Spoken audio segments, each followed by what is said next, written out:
This is your ultimate stop for everything sports. The Golden State Media Concepts Sports Podcast. Should I say more? From the NFL, MLB, the NBA to MMA, it's all in here. The Golden State Media Concepts Sports Podcast. Listen now.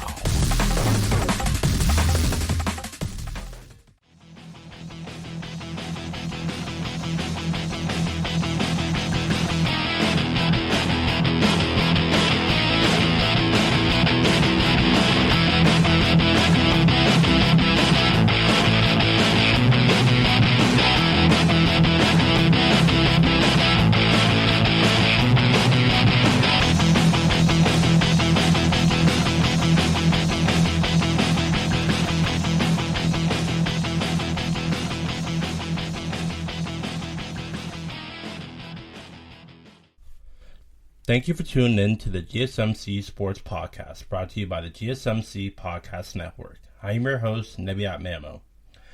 And today, we're going to be talking about the 85th Masters Tournament, which has already started. The second day is currently underway, and the leader right now is Dustin Rose. He has shot 72 and is under 7 currently, and is sitting first on the leaderboard for the Masters Tournament. Now, if you're new to golf and everything like I am, I'm trying to get into the swing of things, but I kind of watch the Masters here and there, whenever it comes up, I watch my fair share of golf, just to see who wins the Masters, but if you're just learning the sport, the tournament is being taken place down in Augusta National Golf Club. Is being hosted by ESPN Plus, so if you wanted to watch it, you're going to have that subscription. But the Masters already started yesterday. It is on its second day, and the tournament will end on Sunday, crowning a champion. And right now, like I said, Dustin Rose is currently sitting on top of the leaderboard, shot 72, is currently is currently 7 under. But leader Dustin Rose had a shaky start on Friday. He has 3 bogeys in 6 holes, including having a putt roll back to his feet at the par 3 6 hole. So kind of shaky, but still on top, so nothing really to worry about, If he was second or third, really, then that's really the time to really think about what shots you need to be hitting, what clubs you need, and everything. But one storyline that I saw coming into this, like I said before, I'm trying to get into the swing of things with golf. I'm trying to learn as much as I can. I'm mainly watching and talking about football or basketball, so I wanted to start this segment off by something new. And something that I found was about defending champion Dustin Johnson, who won the Masters last year. He's currently tied at 47th and is 3 over. Also, Phil Mickelson is as well. If you're aware of golf and you're aware of celebrities and names like that, Mickelson is also down there with Johnson. But let's stick with Johnson just for a little bit. Now, like I said, Johnson trying to defend his green jacket is something that he said he's not really worried about. He's not really worried about the burden of trying to reclaim that jacket and take the crown or seed or whatever to really be back on top of the golf world. And when I first saw that, I thought about players like LeBron James and Tom Brady and how they're always trying to get back to the finals or Super Bowl or whatever and win that ring and, be the best who they can be. But when I saw Johnson didn't want, obviously he wants to defend his green jacket, but he's not worried about if he doesn't get it or not. He said it's not really his motto. He says he already faced disappointment in collapse in 2015. He went to a tournament, the U.S. Open at Chambers Bay, and he kind of collapsed. He didn't really do well, didn't make the shots that he needed to, and really faced a lot of disappointment after that defeatment. And a lot of people around him, his wife, his friends and everything, said that he was on a moving on process. So he was already, ignoring what happened at Chambers Bay, and really the people around him said that he has a great ability to put things behind him. And I respect that out of a champion who's trying to defend his green jacket, trying to get back onto the golf world and everything. But really, he doesn't want that. He doesn't really want that attention, want that coverage of him defending that jacket and everything, and having the burden of, oh, what will he do next? Oh, he's down so much. Oh, he's only a little bit behind first. Stuff like that certain news stations or coverages will always feed off of. And for the most part, he says at the end of the day, that is just golf, and he's just trying to be happy, trying to do anything that he wants to do type mentality, and at the end of the day just wants to do whatever he thinks is right for him. And nowadays in the professional sports world, that's not really said enough, with NBA and NFL and all that stuff, and players talking about loyalty and everything. Not a lot of people talk about what the player wants for themselves, and this is a great example of the type of problems that Kevin Durant faced when he left from Oklahoma City to Golden State. And a lot of people were like, oh, you're soft, this and that, you're not really here for the competition part, you just are doing whatever you want. And for the most part, when you look at that, you want to say, okay, in Johnson's aspect, he wanted to prove all the haters wrong after the disappointment he felt in the U.S. Open. And with Kevin Durant, he faced a lot of disappointment in his years with Oklahoma City. And they got to the finals one year and lost to the LeBron James Miami Heat. And we all know how much hate they went through and everything. But the hate that Kevin Durant went through is a type of hate that you have to look back and think, okay, how many opportunities has he had to be great? And how many of those opportunities didn't he take at that moment? Here comes along Golden State, offers him to come play with them, fills the small forward position well, and wins two more titles, and probably a third one if he doesn't get injured in that 2019 finals against the Raptors. But to kind of move away from basketball, let's get back into the golf swing of things. Like I said, Johnson, not really burdened by the tasks, the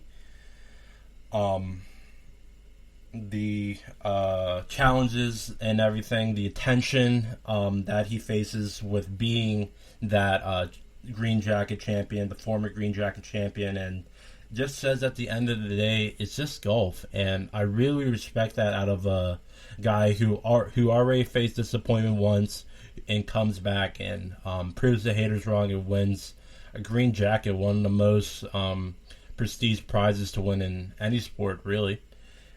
And to kind of move away from the Masters aspect, still sticking with golf here, I wanted to talk about a report that came out about Tiger Woods here. And we all know what Tiger Woods means to the Masters and what he's accomplished at the Masters and everything.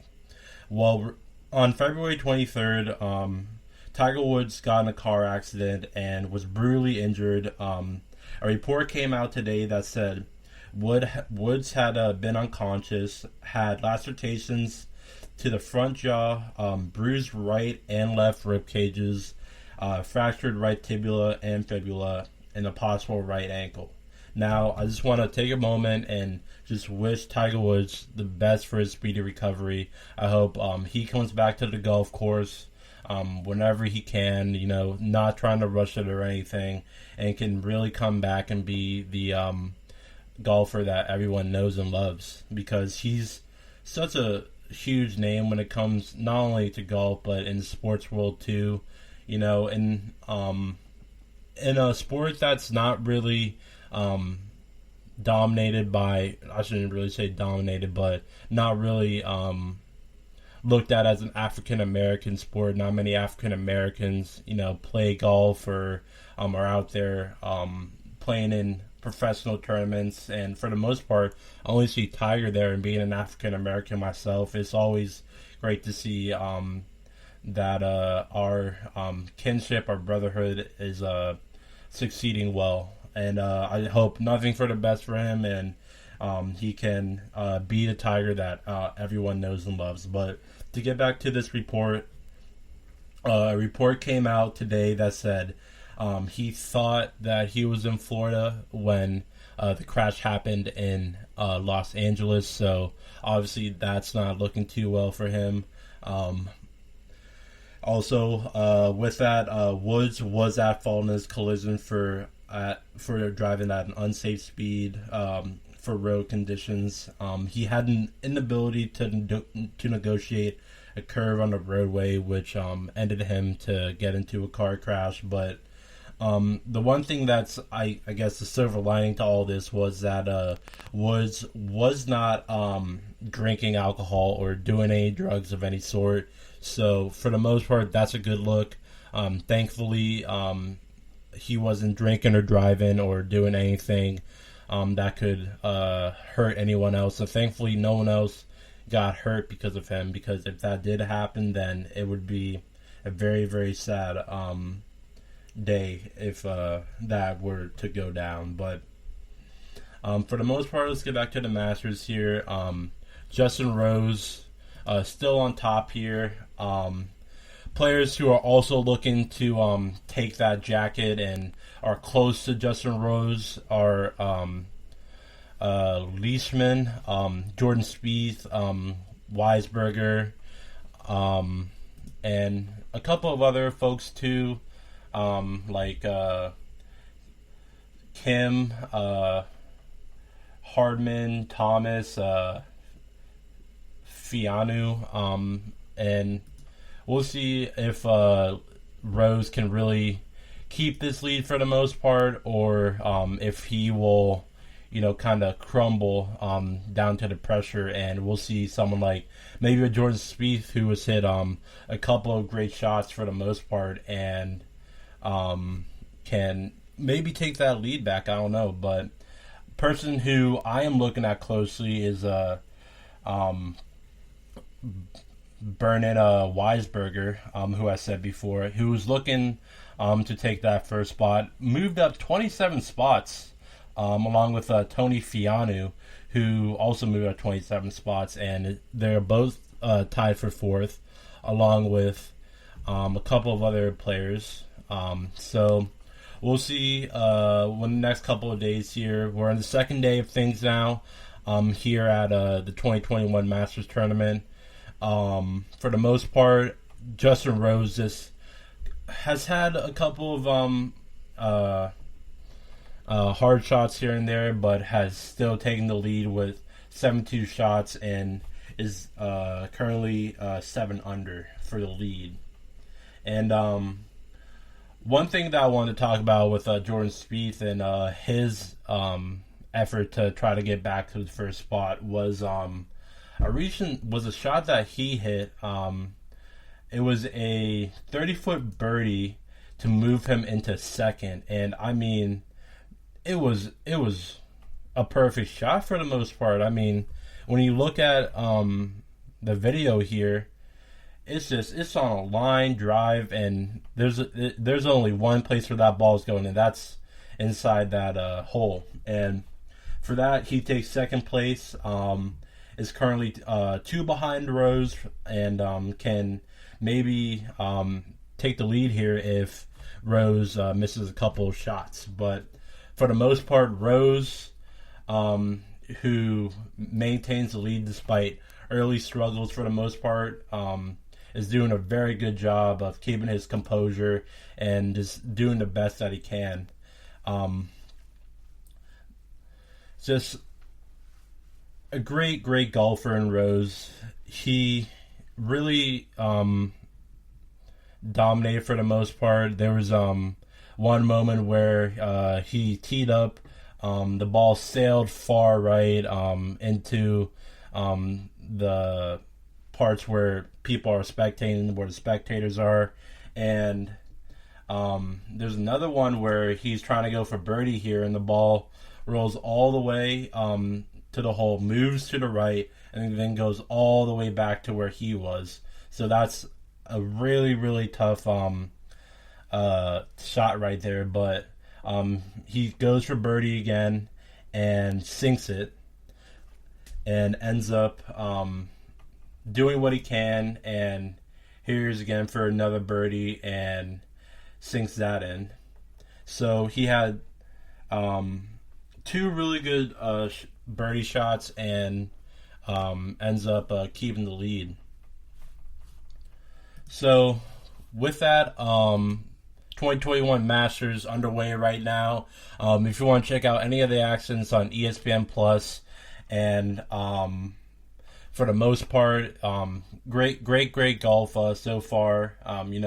Nothing terrible, nothing amazing for the most part. No hole-in-ones yet or anything that I've seen.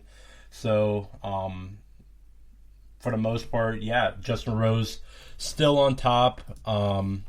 Mark Leishman tied for second with Jordan Spieth, who is also tied for second. Bernard Weisberger tied for fourth. Justin Thomas tied for fourth. Tony Fianu tied for fourth. Will Zalatoris tied for fourth. Brian Harman, Si-Woo Kim, Carmen Champ, and Hideaki Matsuyama also have been tied for fourth for a long time at 4 under. But again, Justin Rose still on top of the 85th Masters here, and still a lot of golf to play. We're only in the second day of things. We still have Saturday and Sunday to go through, and what I'm going to be looking for on Saturday is if Rose can really keep this lead. Hopefully he won't miss any birdies. I don't want to jinx him or anything, but if he misses a couple birdies, then that will give Mark Leishman, Jordan Spieth, and Will Zalatoris some room to move up into first. But still a lot of golf to be played.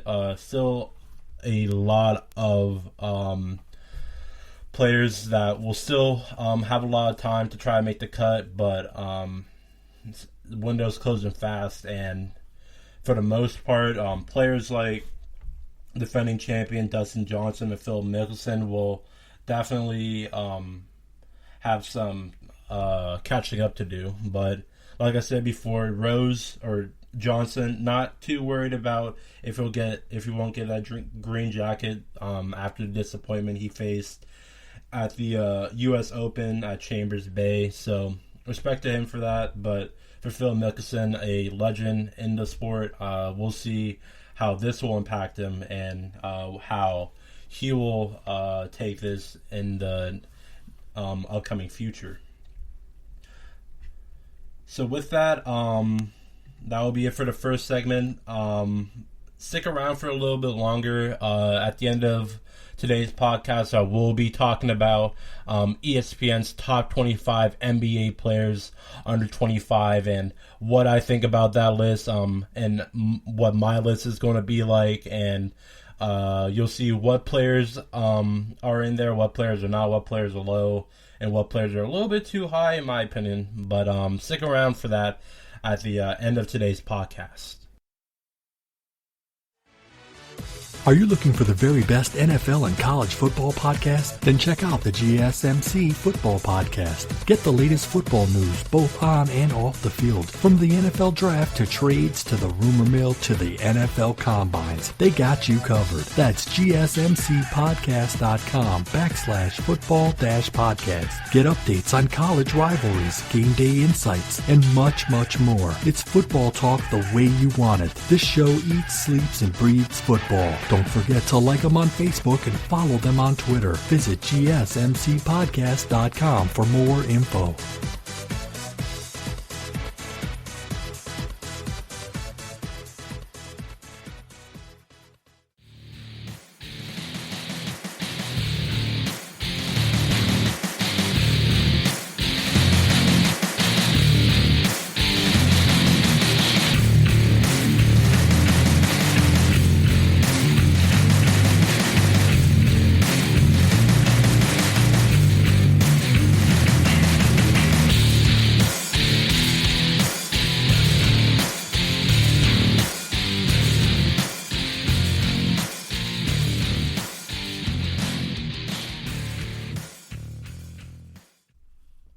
Hello and welcome back to the GSMC Sports Podcast. I'm your host, Nebyat. And if you're just tuning into the podcast, we just talked about the Augusta, or the Masters tournament in Augusta National Golf Club.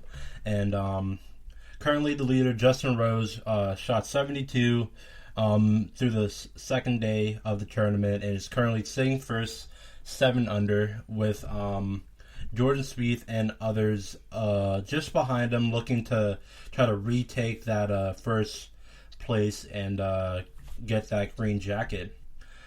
Second round, because later in the show we are going to be, or I'm going to be giving you my top 25 NBA players under 25. But before that, let's get into the next segment of today's podcast, which is Conor McGregor versus Dustin Poirier, Part 3. Now, this is strictly MMA right now. Conor McGregor, Dustin Poirier will fight at UFC 264 on July 10th. And what I'm going to be talking about is what to expect from this matchup, the third matchup. I'm going to be going in depth about the first matchup between these two guys, what happened. In the second matchup between these guys, what happened and everything. And then I'm going to be talking about my predictions for the third matchup and how it should go. But let's get into this.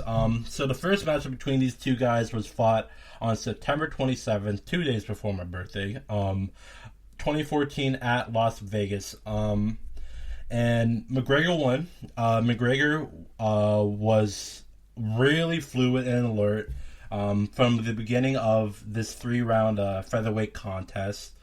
This was around the time that McGregor was up and coming. You know, he was a big name in the MMA, but something that I found interesting about this fight that I researched was that this fight was not the main card, surprisingly. But with that, maybe you'll understand why here in the next couple of minutes. During the match, Poirier's footwork was basic and predictable as he attempted to figure out his adversity, but couldn't be given the opportunity to take Conor down to the mat. So with this, Conor really was the favorite, and he was the favorite going in, and he knew that, and really took that to his advantage and tried to play some type of mind games with Poirier in the fact that, oh, I'm the better one, I'm more popular, this and that, so I'm going to beat you. And after keeping the American on his toes, meaning Poirier, with a couple of early spin kicks and evading a telegraphed Poirier uppercut, McGregor dropped his opponent with a punch before quickly pouncing for more offense to force the official to call it.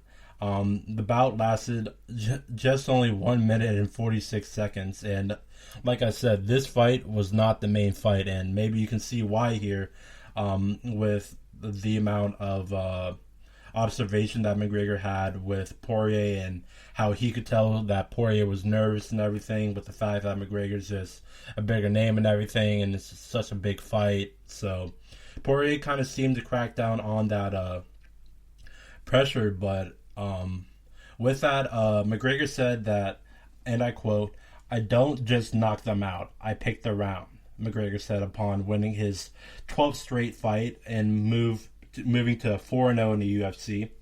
What the other featherweights don't understand, and I quote, is that the whole nother game when they get hit by me. The world title is next. So McGregor was already thinking about bigger and better things with this fight. It's like the Brooklyn Nets. Not even concerned about their first round matchup against whoever, and is just worried about the NBA Finals. They're worried about what's going to get them that title, what's going to get them that ring, what's going to get them that belt in this instance with McGregor. And the world title that McGregor would want would come the following year when he became interim featherweight champ against Chad Mendes before swatting Jose Aldo away in just 13 seconds to unify the full title.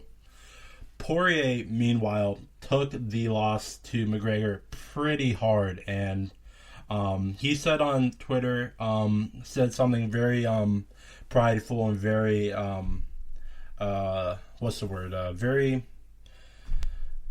very warrior-like, I should say. And he said, and I quote, "Live by the sword, die by the sword," Poirier said on Twitter. "I'm truly heartbroken after his loss by McGregor, and it really should be after McGregor comes out and says, I don't just knock them out, I pick the round." And it was really looking for the world title, ended up winning the world title. But for the most part, Poirier for almost six years was looking for a rematch with McGregor, and he eventually got it. And to try to move into this next part here, we're going to be looking at the second matchup, and Dustin Poirier avenged his loss to Conor McGregor and picked up by far the. Excuse me, sorry. Dustin Poirier avenged his loss to Conor McGregor and picked up by far the biggest win of his career. Now, the UFC lightweight contender shocked McGregor, beating him via technical knockout after swarming him with punches at 2 minutes and 32 seconds of the second round Saturday night, a while back, at the main event of UFC 253 in Abu Dhabi, United Arab Emirates. So, with this matchup, like I said, Poirier avenged his loss to Conor McGregor, and here's how he did it. Poirier first hurt McGregor on the right leg kick with kicks to the calf, and this was something that I saw, and I was just like, okay, McGregor's just gonna walk it off, just a couple leg kicks, nothing much or anything. And the more the rounds went on, I feel like the more I saw McGregor not try to move around more. He wasn't that mobile as he would be in the usual match. If you saw his fight against Khabib, which was one of the best fights I've ever seen, Khabib is someone that will get you to the ground, and if it's not a matter of will he, it's when he will get you to the ground. He will. It's wraps. You might as well just tap out as soon as he gets you to the ground, because he's been doing something like that for years. There was a video of him doing that with a bear, and for the most part, he exposed Conor McGregor in that fight, and he exposed how to beat him. But for the most part, Poirier didn't look at that, and it was just like, yeah, I'm going to take McGregor to the ground and do whatever I can to win this fight. And with McGregor's leg compromised, Poirier ripped off a series of hard punching combinations. The closing blow was a shovel right hand that was dropped to McGregor, and Poirier followed on the ground, and referee Herb Dean had to step in and call it right there, marking it the first knockout or TKO loss of McGregor's 13-year career.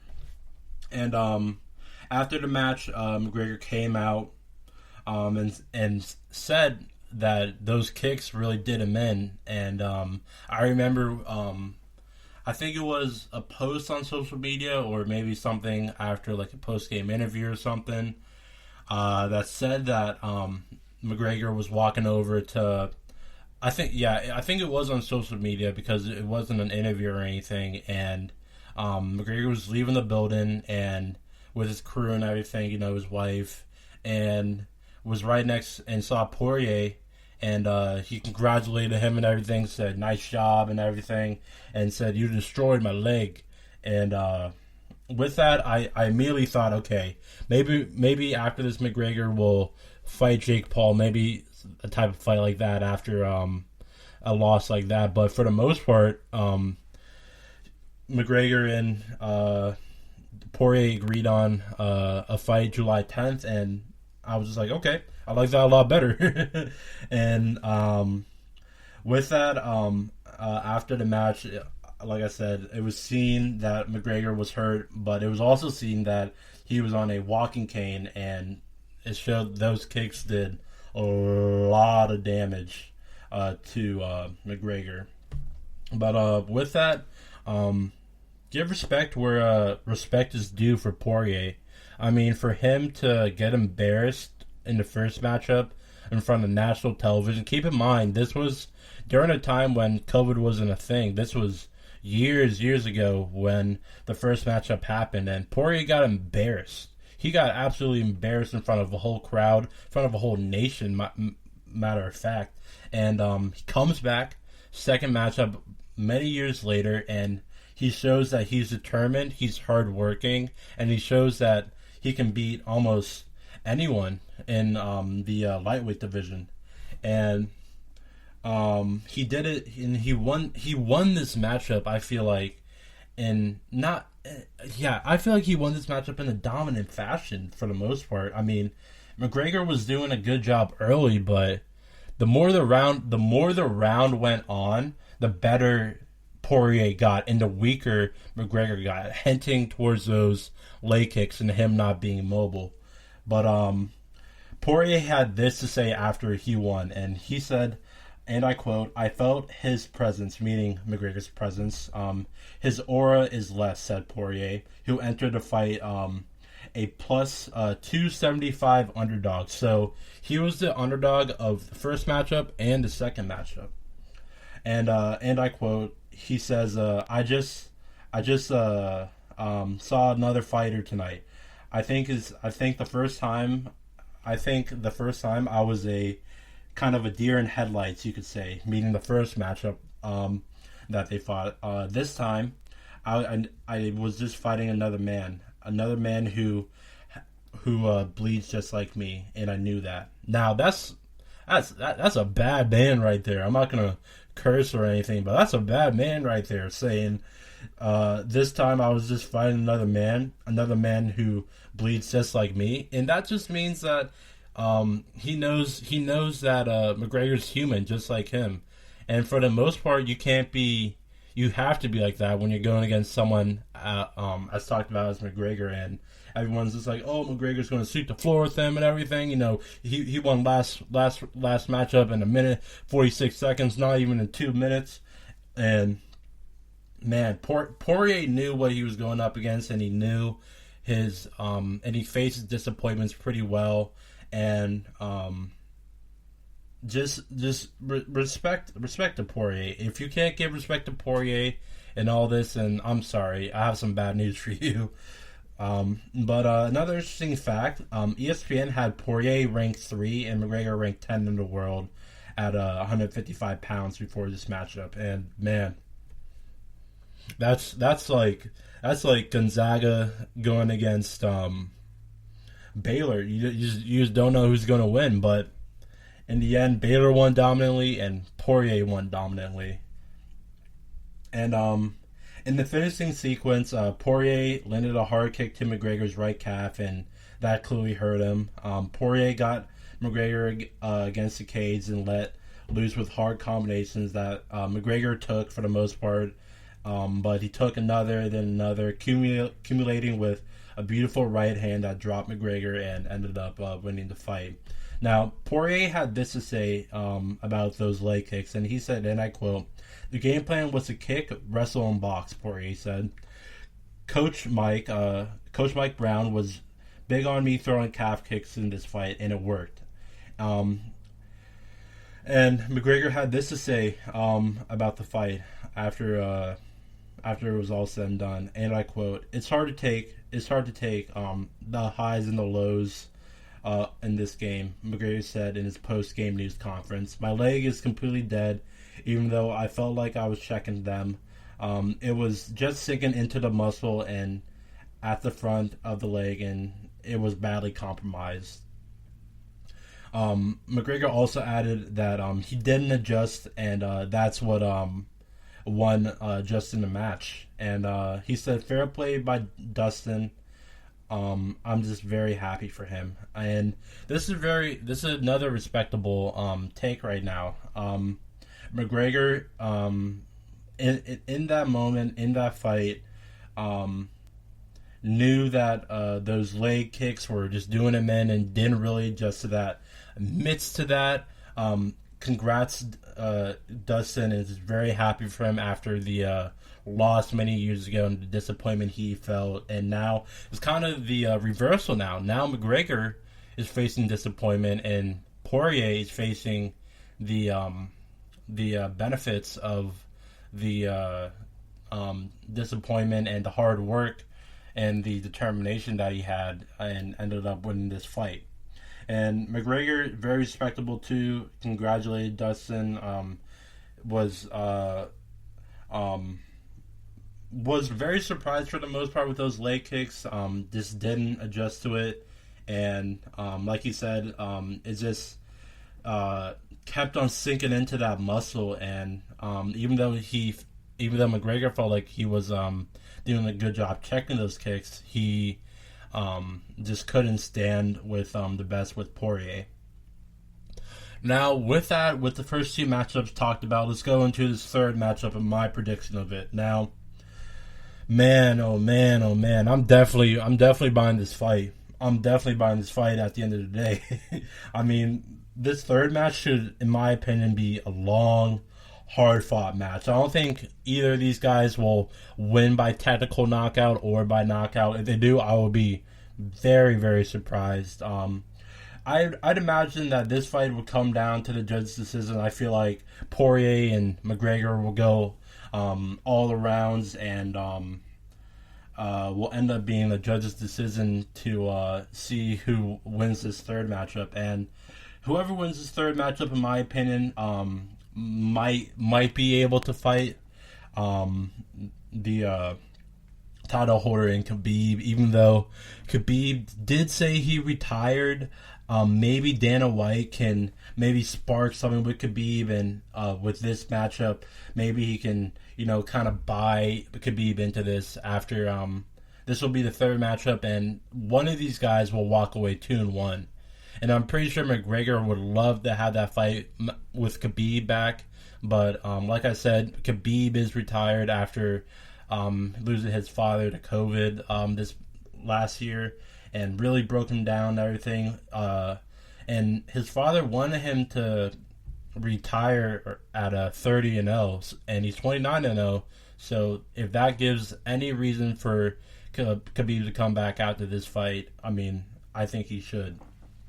But just to recap everything, McGregor won the first matchup easily, but Poirier's hard work and determination was the reason why he won that second matchup. Now, all eyes are on McGregor, and he has to give, in my opinion, everything he has in this next fight, because he knows that Poirier will come out and give everything he has in this fight, just like he did in the second fight between these two. So, July 10th, mark your calendars, ladies and gentlemen, because this fight, I guarantee, will be one of the best fights you might ever see. And it just shows you how low of a point McGregor is in his career since losing that fight to Poirier. After accepting this matchup, if he loses this matchup, I think that he will be at the lowest point of his career, because Khabib won't be wanting to fight him. Poirier will already have proved everything, winning against McGregor twice. So we'll see how McGregor really steps up and brings the energy in this next matchup. Hopefully, he'll be more aware with those kicks. Maybe Poirier decides to change the game up a little bit, and maybe he'll try to get McGregor on the mat just like Khabib did. But with that, that will be an exciting match to see. Like I said, July 10th, mark calendars. It's Conor McGregor, Dustin Poirier, Part 3. Both fighters fought each other twice.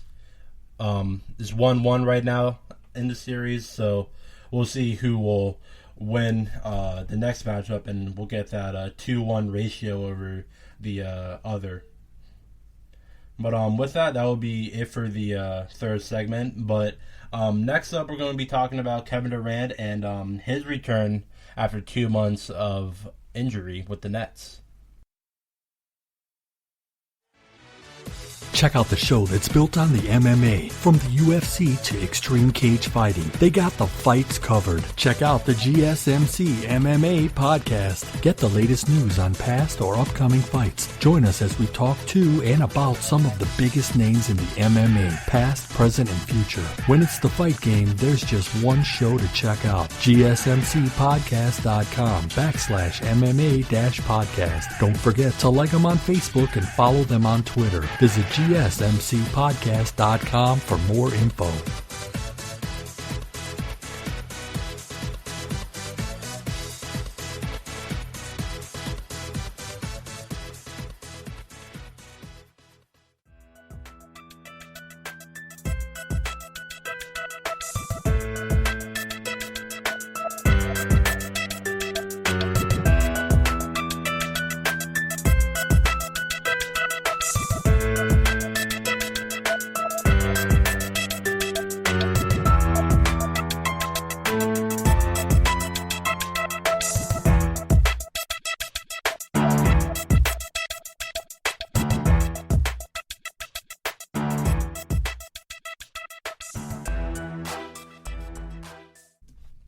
Hello, and welcome back to the GSMC Sports Podcast. I'm your host, Nebyat, and to recap what we talked about in the second segment, and then I'll go into the new topic at hand. Conor McGregor, Dustin Poirier, Part 3 will be coming July 10th. The two took to social media the other day and announced that they will be fighting for the third time. McGregor won the first matchup. Poirier won the second matchup. Both them won their matchups pretty dominantly. And this next matchup, the third matchup on July 10th at Abu Dhabi, should be a very close, hard-fought matchup. In my opinion, I think it will come down to the judge's decision. And ultimately, I think that I'm rooting for Poirier at the end of the day. I think that he has a great underdog story, and he's been the underdog for these last two matchups, and it will be great to see him be the underdog again and win again. But I don't know who will be the favorite or who will not be, but I'm rooting for Poirier either way. Now to transition into our next topic, NBA superstar Kevin Durant finally returns to the Brooklyn Nets lineup after 2 months with a hamstring injury and also dealing with COVID protocols. Kevin Durant finally returned to the Nets lineup last Wednesday after a 139-111 win over the New Orleans Pelicans. Kevin Durant came off the bench, scored 17 points, shot a perfect 5 for 5 from the field, 2 for 2 from downtown, and 5 for 5 from the free throw line with 7 rebounds and 5 assists. Teammate Kyrie Irving had 24 points, 6 assists, 2 rebounds, and LaMarcus Aldridge had 22 points, 3 rebounds, 2 assists, and 2 blocks in the blowout win over the Pelicans last Wednesday. Now, with this, and since Kevin Durant is back in the lineup, the matchup on Wednesday, he did come off the bench. You know, after missing 2 months of play, I don't think he necessarily deserves to be in that starting lineup yet. The starting lineup, if you were curious, on that day was Joe Harris, Kyrie Irving, LaMarcus Aldridge, Jeff Green, and Bruce Brown. So with that, Kevin Durant did a great job of coming off the bench and doing his role and sacrificing whatever he had to sacrifice and not really complaining about, oh, I just started this and that. So I'm Kevin Durant, best player in the league and everything. So respect to Kevin Durant and the Brooklyn Nets staff, Steve Nash and everyone doing a great job making sure the Nets stay in that top seed in the East. Now, with Kevin Durant finally back in the lineup, how dangerous are the Brooklyn Nets with him back in the lineup? Now, with this, I want to mention that James Harden is out with a hamstring injury, so his timetable is to be determined, but with Kevin Durant back and healthy, I don't think that any of the Brooklyn Nets are trying to rush James Harden to come back into the lineup. I'm sure they would love to have him in the lineup. I'm sure they would love to create that chemistry early before the playoffs, but I'm sure they would also love to have Harden healthy instead of injured as well. So with that, I think the Brooklyn Nets are the favorites to win it all. If everyone is healthy on this Brooklyn Nets lineup, I think that they will win the championship 100%. Like I said, they're the number one seed in the East. The coaching staff, Steve Nash, and everyone doing a great job with making sure everyone on the team gets minutes, make sure everyone's touching the ball and everything. And they're playing great basketball for the most part. And with their two new acquisitions in LaMarcus Aldridge and Blake Griffin, it definitely makes them a legit threat. I mean, after they got Harden, they were already not really favorites, but they were contenders, I would say, for the title. But with players like LaMarcus Aldridge, who they got out of a buyout from San Antonio, and with Blake Griffin in their lineup, I mean, they're going to be hard to beat in a 7-game series. Aldridge has been playing great. I mean, the memes about Blake Griffin can be ignored from his part. I mean, there was someone going around Twitter saying that Blake hasn't dunked in, I think, 2 years or something like that, and as soon as he gets with the Nets, he dunks. So it shows you that he's definitely not washed. He's definitely still the Blake Griffin that we know from the Los Angeles Clippers days. So with that, obviously Nets favorites to win the East, favorites to win the whole thing in my opinion. But with Harden out of the Nets lineup for a bit, we're going to definitely see a lot more of KD and Kyrie carrying the load for this team, as they will be facing a very hurt Lakers team on Saturday, and I'm going to be watching that matchup to see not only can the very injured Lakers step up here after they lost big last time against the Nets with LeBron.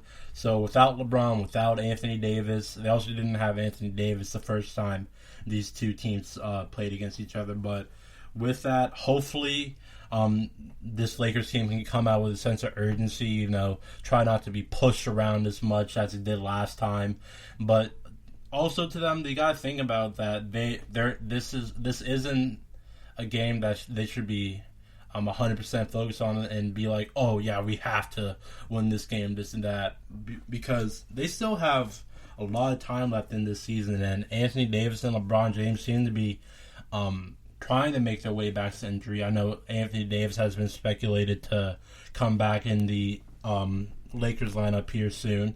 I've been seeing him in warm-ups before games, shooting around and everything. Not really looking that mobile, considering the injury he has with his Achilles. So with that, he still looks pretty good, pretty healthy in my opinion. But with that, the Lakers are definitely going to be the biggest threats to the Nets. I mean, you talk about reigning champions, you talk about the greatness of LeBron and Anthony Davis's spectacular run in the bubble last year, especially his game-winning shot against the Denver Nuggets to really shut down the haters, and talked about his clutch performances and how he was such a huge and pivotal role to the Lakers, and that championship effort. But with that, the Nets will definitely have their hands full with Anthony Davis and LeBron James. But for the most part, I can't really see this Lakers team matching up well with the Nets. And with that, let's talk about these matchups between the Lakers and the Brooklyn Nets. So with that, let's start with the Nets. The Nets projected starting five for the playoffs, I think, will be James Harden at point guard, Kyrie Irving at shooting guard, Joe Harris at small forward, but he will be acting as a shooting guard at that point, running off the screens, catching and shooting. After that, Kevin Durant, I believe, will play the 4 spot, small forward, power forward. That will be a mismatch all day for any power forwards in the league. And then I think Marcus Aldridge will end up taking that last spot, and DeAndre Jordan will be coming off the bench. So with the bench, let's talk about that real quick. So who I have coming off the bench for the Brooklyn Nets are Blake Griffin, Jeff Green, DeAndre Jordan, Bruce Brown, Landry Shamet, and Tyler Johnson.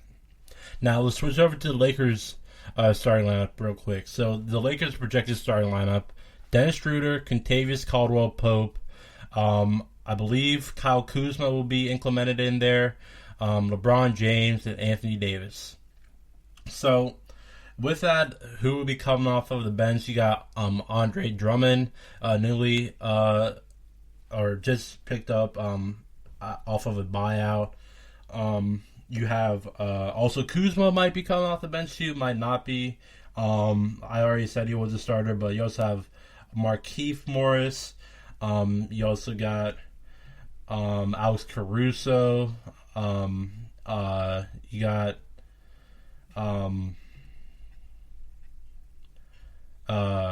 Jared Dudley as well.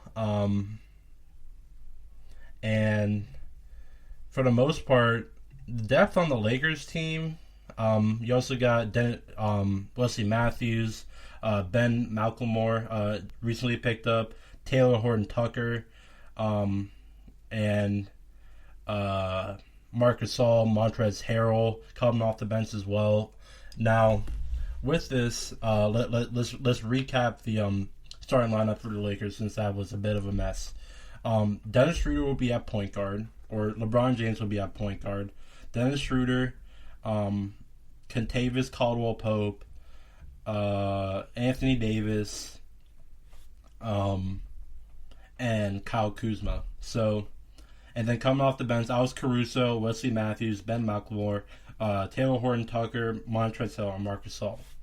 Now, if I had to pick which starting lineup is better, 100% the Nets. I mean, you have 3 MVP-like players and probably the 3 best isolation players in the game in Harden, Kyrie, and Kevin Durant. I mean, if you're an all-on-ball defender and you have to rotate between Harden, Kyrie, and KD, it's going to be a long day for you. I mean, when you talk about Harden, you think about all of his years in Houston and him just balling out against the Warriors and Kevin Durant, Steph Curry, and all that. You also look at Kyrie. I mean, hit a glorious shot over Steph Curry to win the 2016 title and to come back from a 3-1 deficit. Also, probably has the best handles in the league. I mean, Uncle Drew, don't reach. If you reach, he teaches. I mean, you know the motto. And then Kevin Durant, I mean, where should I start? So I talk about him being able to shoot over almost anyone in the league that's under 6'8" or 6'9", something like that. And, I mean, off the dribble, too. I mean, he can catch and shoot. I mean, if you look at the 2017 finals and that dagger he hit over LeBron James, it really put his statement and put his legacy into the NBA and says, I'm Kevin Durant. I can score over anyone, and I am the best scorer the NBA has ever seen. And I agree with that. I mean, there's been no one else in the NBA who has proven to me, past, present, doesn't matter, who has proven to me that they've been a better scorer than Kevin Durant. I mean, multiple scoring time champ, like I said, can shoot over anyone that's under 6'8", and just he's a nightmare for anyone, and I really don't think that there's anyone in the league that can. Actually, I take that back.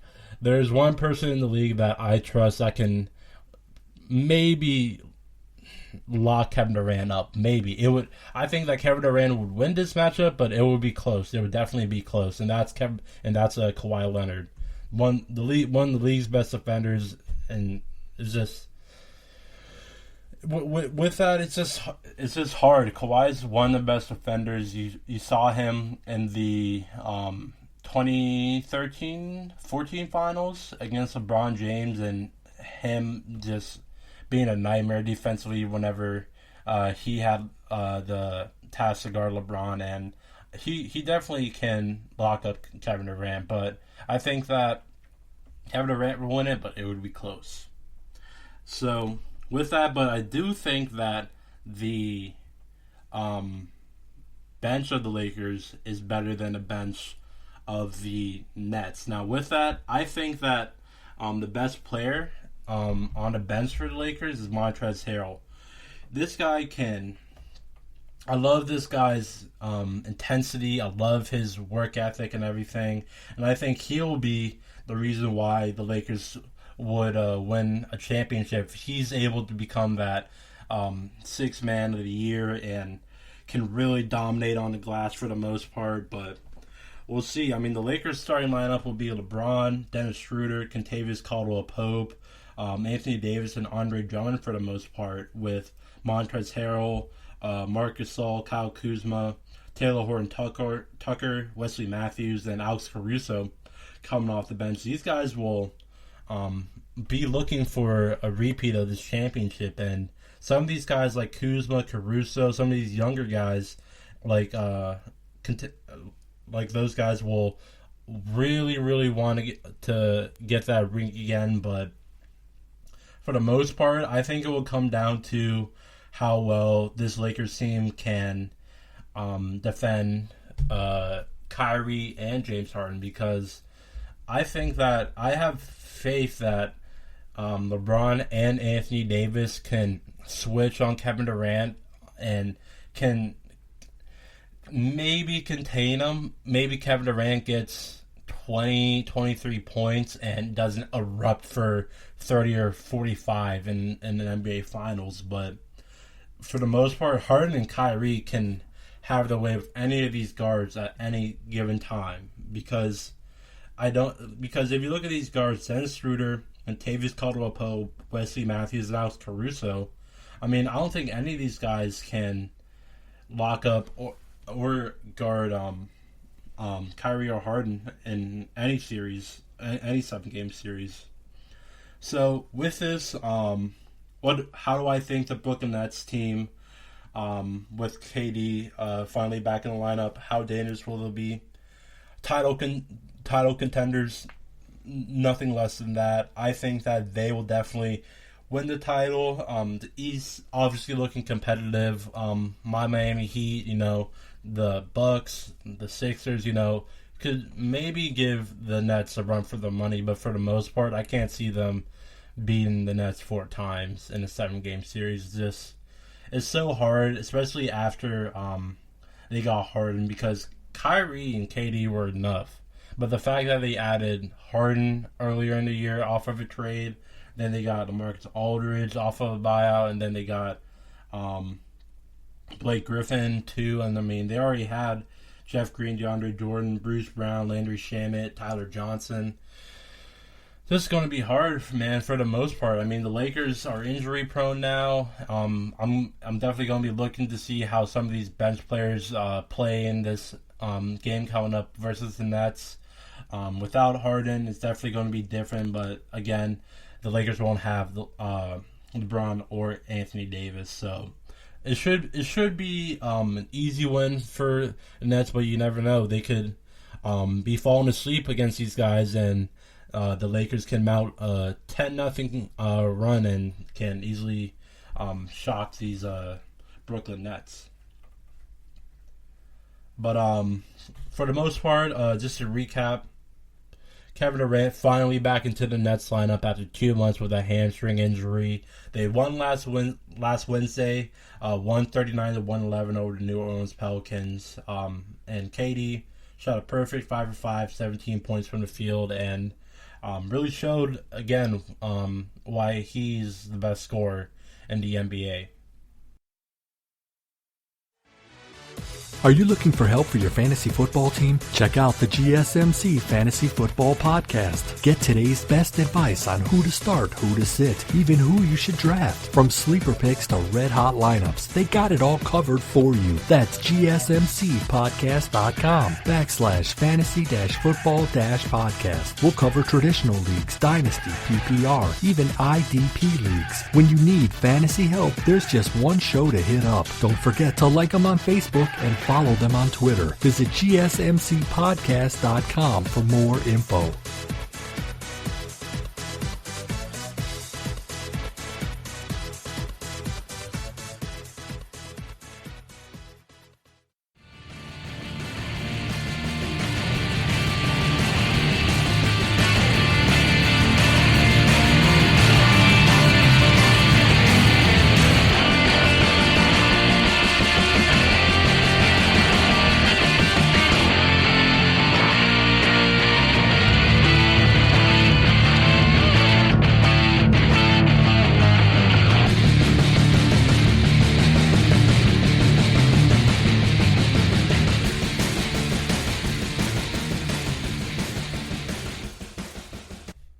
Hello, and welcome to the final segment of today's GSMC Sports Podcast. I'm your host, Nebyat.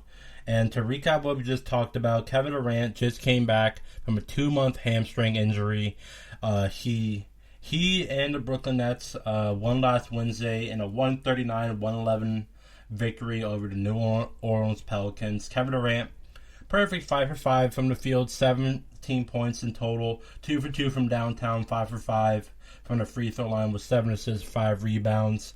Kyrie Irving and Marcus Aldridge also had great games. Irving with 24 points, 6 assists, 2 rebounds, and Marcus Aldridge with 22 points, 3 rebounds, 2 assists, and 2 blocks as the Brooklyn Nets still stay on top of the East as the number 1 seed. But to kind of break away from that and Kevin Durant's return to the Brooklyn Nets lineup, I want to still stick with the NBA here and talk about something that came out recently from ESPN, and it was the top 25 players in the NBA under 25. And this ranking was just about future potential, who had the most potential in the future, and let's get right into it. So just to read this quickly from top to bottom, ESPN's top 25 players under 25. Now I'm going to read this. I'm going to talk about what I like about it after I'm done and what I don't like about it. So let's get into it. So ESPN's top 25 players under 25. At number 25, you have Colin Sexton. Number 24, Lonzo Ball. Number 23, Jared Allen. Number 22, John Collins. Number 21, Tyrese Halliburton. Number 20, DeAndre Ayton. Number 19, Anthony Edwards. Number 18, Domantas Sabonis. Number 17, Mikal Bridges. Number 16, Trae Young. Number 15, Ja Morant. Number 14, Michael Porter Jr. Number 13, Jamal Murray. Number 12, Jaylen Brown. Number 11, Brandon Ingram. Number 10, Shai Gilgeous-Alexander. Number 9, Bam Adebayo. Number 8, Devin Booker. Number 7, Ben Simmons. Number 6, De'Aaron Fox. Number 5, Jason Tatum. Number 4, Donovan Mitchell. Number 3, LaMelo Ball. Number 2, Zion Williamson. Number 1, Luka Doncic. Now, let's break this down real quick. Now, what I don't like about this matchup is, or this rankings, is LaMelo Ball being at number 3. Now, with this, I want you guys to keep in mind that this is not ESPN's top 25 best players under 25. This is ESPN's top 25 players under 25 based on future potential. So, with that, I understand why they put LaMelo Ball up there after he had a great, or he's having a great first season. Obviously, came to a halt with a season-ending wrist injury. But with that, I just don't think that LaMelo Ball should be up there compared to players like Donovan Mitchell, Jason Tatum, De'Aaron Fox, Ben Simmons. So what I'm saying here is that I need to see a little bit more from LaMelo Ball. Like, I need to see a fully completed season for me to do a total analysis on his future potential. Now, there have been some speculation that LaMelo had great up-and-coming observation about the game, high basketball IQ, and he was only getting better throughout the season. And some people were saying that he was better than Ben Simmons. What I say about that is that I disagree with that. I think that to some degree you can talk about how Ben Simmons doesn't shoot and everything, but for the most part, I mean, who cares if you can't shoot? I mean, if we're really going to be talking about that, I can talk about how Ben Simmons is a lockdown offender and LaMelo Ball is not. I can talk about how Donovan Mitchell is a better scorer than LaMelo. I can talk about how Jason Tatum is a better facilitator than LaMelo. But with that, I think LaMelo should have been a little bit lower. I think some of these guys, like Donovan Mitchell, like Jason Tatum, De'Aaron Fox, Ben Simmons, Bam Adebayo, Devin Booker, all have great future potential. I mean, some of these guys I expect, like a Luka, like a Mitchell, like a Ben Simmons, Devin Booker, and hopefully Bam Adebayo too. Being a Heat fan myself, I hope these guys can get to a NBA or an NBA Finals and hopefully win a NBA championship. And some of these guys like Mitchell, Tatum, Simmons in the near future, they probably will after LeBron, Kevin Durant, and company leave. I really think that a lot of these guys in the top 10 should be higher than LaMelo. I mean, it's just hard. I mean, they had Lonzo Ball all the way down at 24, but put his brother up at 3, and for the most part, I mean, he was having a great year, showing tremendous upside and everything, but I think he should be lower. So, with that, I'm going to bring in my top 25 players under 25, and I'm ranking these based on who are the better players, who can really step up and, take their team to the next level. So without further ado, let me go from bottom to top again. So from bottom to top, number 25, Jared Allen. Number 24, Lonzo Ball. Number 23, R.J. Barrett. Number 22, John Collins. Number 21, Colin Sexton. Number 20, DeAndre Ayton. Number 19, Anthony Edwards. Number 18, Tyrese Halliburton. Number 17, Domantas Sabonis. Number 16, Mikal Bridges. Number 15, LaMelo Ball. Number 14, Brandon Ingram. Number 13, Trae Young. Number 12, Ja Morant. Number 11, Shai Gilgeous-Alexander. Number 10, Jamal Murray. Number 9, Jaylen Brown. Number 8, Bam Adebayo. Number 7, De'Aaron Fox. Number 6, Ben Simmons. Number 5, Jason Tatum. Number 4, Zion Williamson. Number 3, Devin Booker. Number 2, Donovan Mitchell. Number 1, Luka Doncic. So really, the only thing that changed, or the only thing that stayed, I should say, between my list and ESPN's list was Luka staying at 1.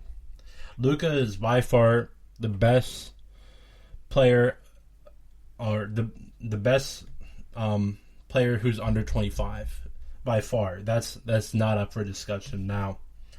With this, I put LaMelo Ball all the way down to 15. Now, I had him better than Mikal Bridges, better than Sabonis, Tyrese Halliburton, who is also a rookie, Anthony Edwards, also a rookie, DeAndre Ayton, Colin Sexton, John Collins, R.J. Barrett, Lonzo Ball, Jared Allen.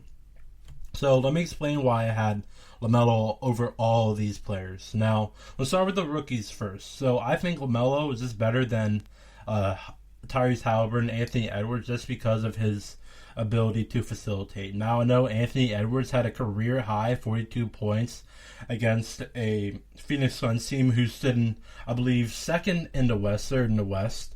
And I think that for the most part, I mean, LaMelo Ball can facilitate better than any other rookie that I've seen in this draft. And for the most part, from the beginning of the season to the to the end of his season, he was only getting better, and I really do mean that. But for the most part, he wasn't really starting for the Charlotte Hornets, who already had a Terry Rozier who signed a big contract with the Hornets and has really been, that guy for the Hornets. I mean, from really the first day of the season, I think he scored 40 points, and from then on out, I was just like, this guy has to start for them. But one player, the other guard, who I thought LaMelo could have started over was, I'm drawing a blank now. It just had his name in my head. No. But, let me pull this up real quick. I just had his name again and I lost it. Going to the Charlotte Hornets roster now on ESPN, just because I forgot everything. It was Devontae Graham, finally. Oh my god. I apologize for you guys, but I thought LaMelo Ball could have started over Devontae Graham, but Devontae Graham had a great season last year for his rookie season, I think. Had a great 3-point percentage that really put him on the map. And for the most part, too, I mean, his contract has $1 million contract, $1.5 million contract with the Hornets. 6'1", 195 pounds. So Melo, 6'6", 180 pounds. So he's a little bit taller than Graham, and that's why I think he can maybe facilitate a little bit better. Just because of his height, but for the most part, I think LaMelo is better than Mikal Bridges because of his facilitating ability. Mikal can defend better, but I don't think that goes over his facilitating abilities. Domantas Sabonis, all-star for the Pacers, one of the best power forwards in the game right now, one of the most underrated players in the game right now. And for the most part, is just the only thing that I can really say Domantas Sabonis is better at than LaMelo is rebounding. And I don't really see either of them being great defenders. Sabonis and LaMelo kind of have the same scoring ability for the most part, even though they play different positions. I still see both of them putting about 15 points a game, something like that. Maybe get 20 points a game. I know LaMelo's averaging almost 15. I don't know what Sabonis was averaging, but I assume it would be close to that.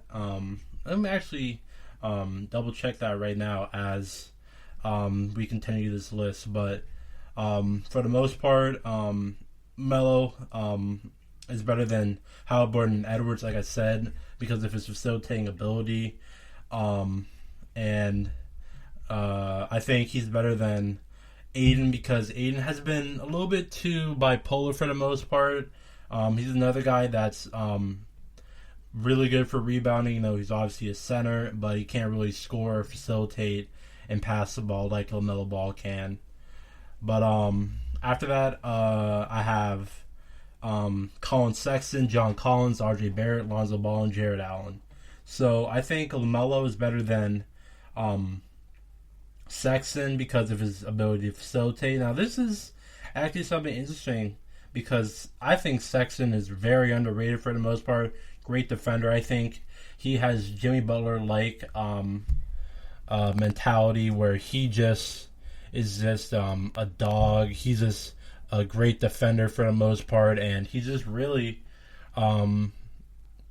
just doesn't care what other people think about him because at the end of the day, he knows where he came from. He knows what his game is for the most part, but I don't see Colin Sexton facilitating better than LaMelo Ball for the most part. Same with John Collins, same thing as Edwards or Aiden and Sabonis, really out there just for rebounding. I can't see him being a better facilitator than LaMelo or a better scorer than LaMelo. With RJ Barrett and Lonzo Ball and Jared Allen, I mean, pretty much the same thing that I've been saying. RJ has been great this year, but has been bipolar for the most part. I'm taking LaMelo Ball. I'm taking LaMelo Ball over his brother Lonzo for the most part, just because of how how well LaMelo's career has been, and how much he's developed for the most part. Because I think, after not even a full season of playing, I think LaMelo has had better. How should I say this? LaMelo has had better, better luck, better outcomes than Lonzo has in his career. Same, and with Jared Allen, same thing as the other guys, as Aiden and Sabonis, really out there for rebounding. Great shot blocker and everything, great defender, but I just don't think he's a better facilitator than LaMelo, and what he can do is just a lot or things that not a lot of players can do. I mean, Allen is the best shot blocker in the league, but he makes the top 25 for me, but I don't think he's better than LaMelo. But with that, let's move up to like the other players, 14 through really 1. So Brandon Ingram, great prospect, has KD-like abilities, can really shoot over anyone, very patient with his game, but for the most part is very bipolar. You know, I could see him score 20 points in the first half, but put up 5 in the second half and end up losing the game by a couple of points maybe. But that's not really on him for the most part. The coaching staff down there in New Orleans has been questionable in recent matchups.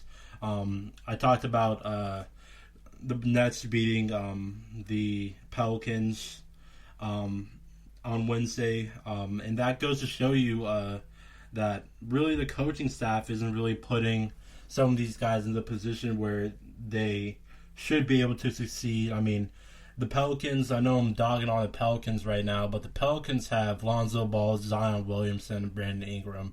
3 of the biggest, or like I said here, some of the top 25 players under 25, and you're not able to at least make the playoffs right now. I don't think they're in the playoffs right now, as I'm trying to look this up right now.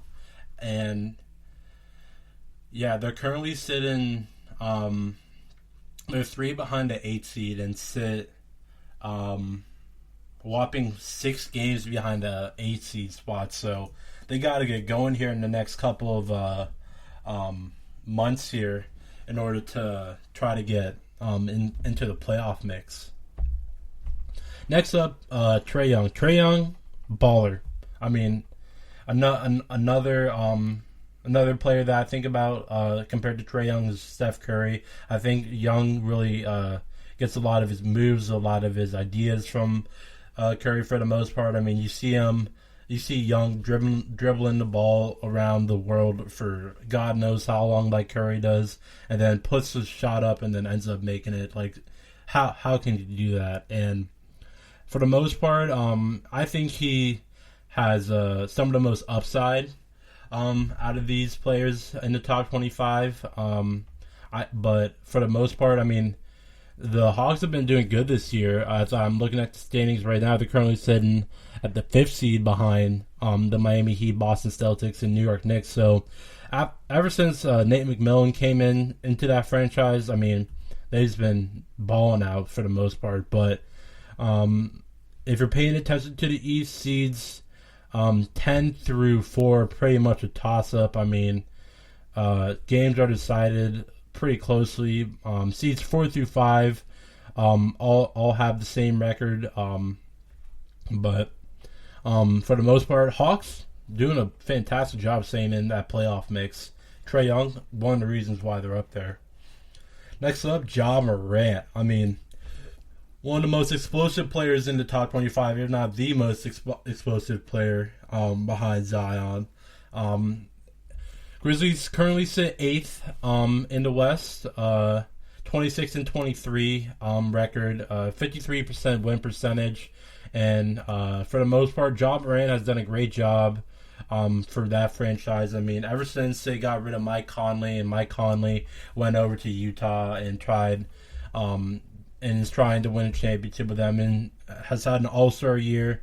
Went to his first All-Star game, and I'm glad to see that happen. But Ja Morant has really lifted up that franchise, along with players like Dylan Brooks. You also got Brandon Clark in there in the mix. You also got veteran center Valanciunas in there as well.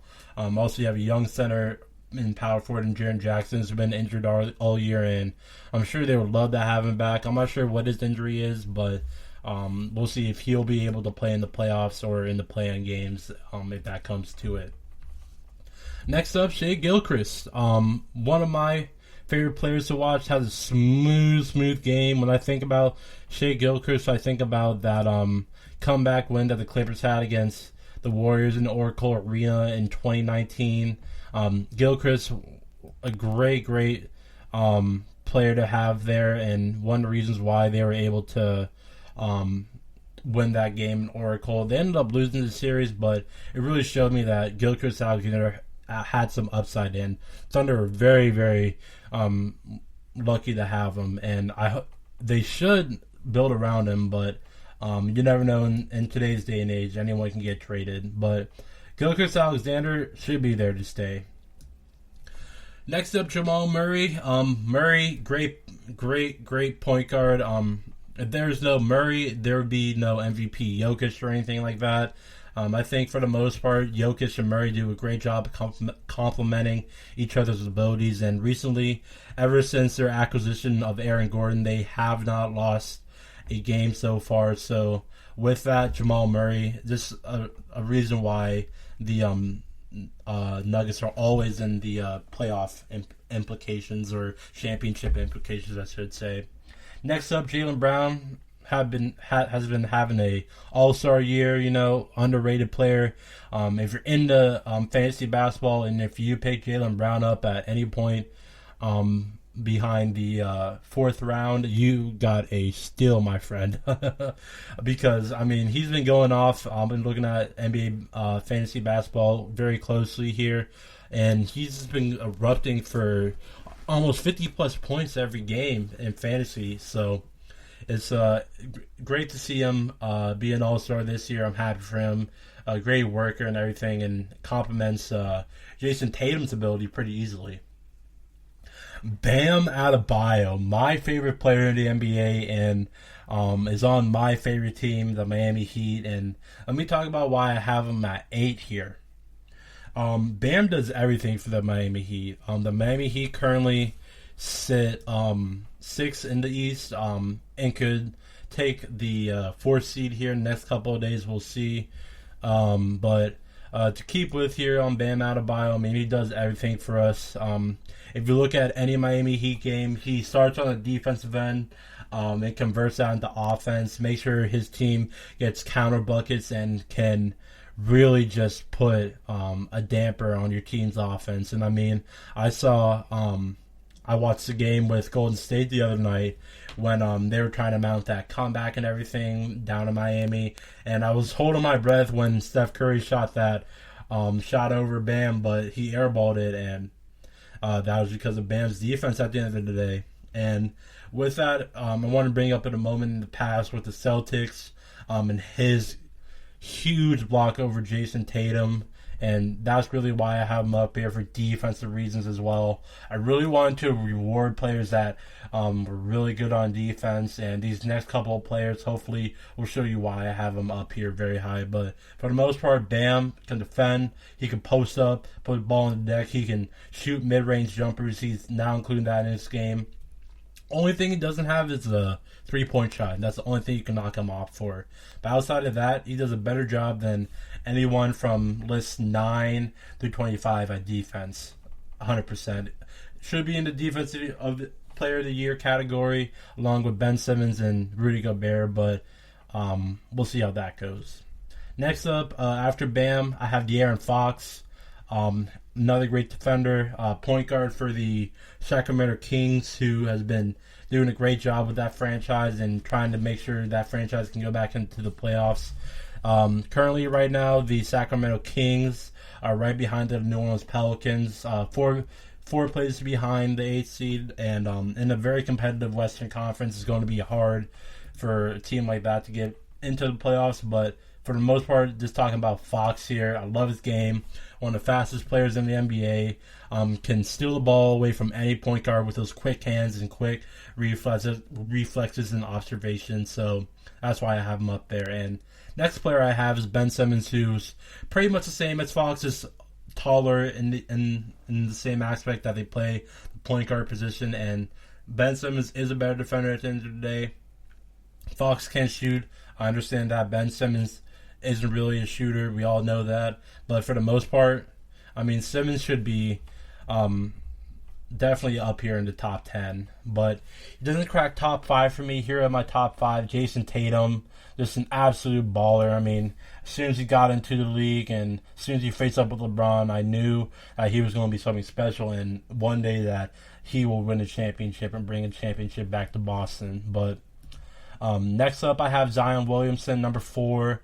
Just an absolute force and a menace in the post. I mean, he draws Shaq-like abilities. I mean, it's just hard to ignore like a talent like this and say that he's not one of the best players out there that's under 25. I mean, any team would love to have this guy, and if he were to join any team, like the worst team right now in NBA basketball is the Minnesota Timberwolves. And I guarantee you, if he's on the Minnesota Timberwolves, he automatically makes that team better, 100%. I don't know if he puts them into the playoff conversation, but he definitely makes his team better. And I can't really say that for any of these players. Maybe Luka can get them to the playoffs, but I still don't think so.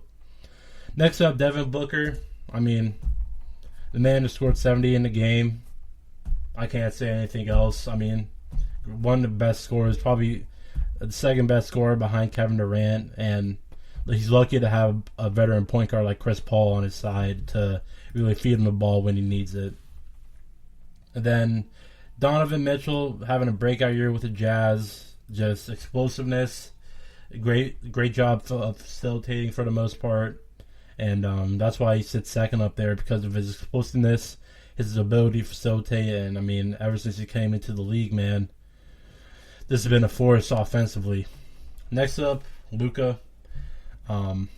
If you want to watch any highlights on Luka, look at what he did last season and the season before that. I mean, he was putting defenders on skates, and I will never forget watching that series versus the Clippers in the bubble and that amazing shot that he had. And I only wish that Kristaps Porzingis and Luka were healthy in that series, because if they were healthy, I mean, the Clippers were looking at a tough first-round matchup, I'll tell you that much. Now, with that will be it for the rest of the podcast. I thank you for listening to the GSMC Sports Podcast, brought to you by the GSMC Podcast Network. I would like to ask you to please remember to subscribe to the show and write a nice review. That really helps us. And also, if you could please follow us on Facebook, Twitter, and Instagram, that would be also appreciatory as well. Thank you, and have a great rest of your day, and have a great weekend.